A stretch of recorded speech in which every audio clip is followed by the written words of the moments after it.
Previously, when you said you were working from home, you were met with a sideways glance and a question as to what work exactly you were doing.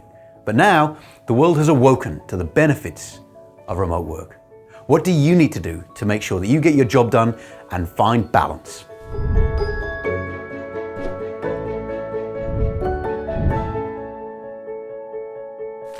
Hi, I'm Stuart, and in this video we're looking at working remotely.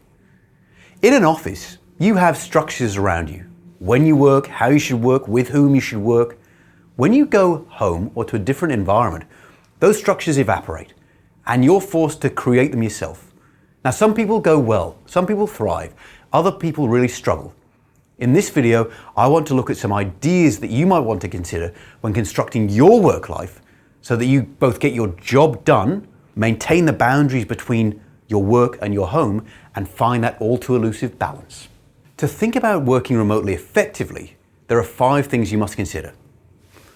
Your working relationships, the work you do, your mindset, your physical space, and lastly, your working day. I'll look at each of these in isolation to start you thinking about what you should do to get the best out of your day. Number 1 is your working relationships. The situation has changed, therefore the relationship must change, and along with the relationship changing, expectations change too. These should be individual discussions between you and your peers, your managers, your reports, anyone that you interact with on a regular basis, to make sure that you're aligned in the expectations of what you deliver, when you deliver, and how you deliver, so that everyone is kept in the loop and communication lines are open right from the beginning. Part 2, looking at the work you do.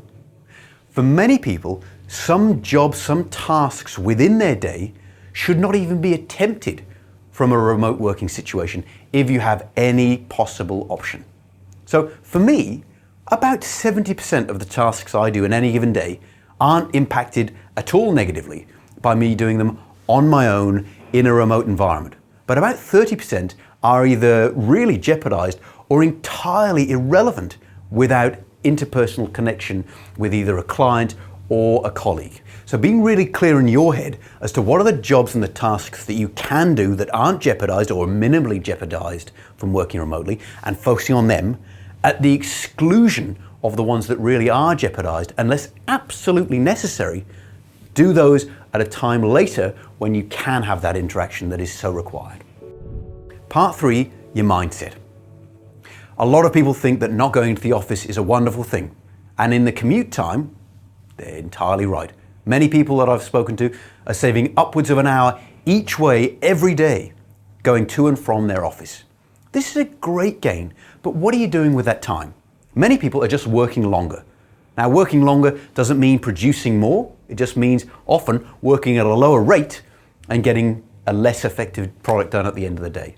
So what I'd encourage you to do is use that time and make sure that you're investing in yourself.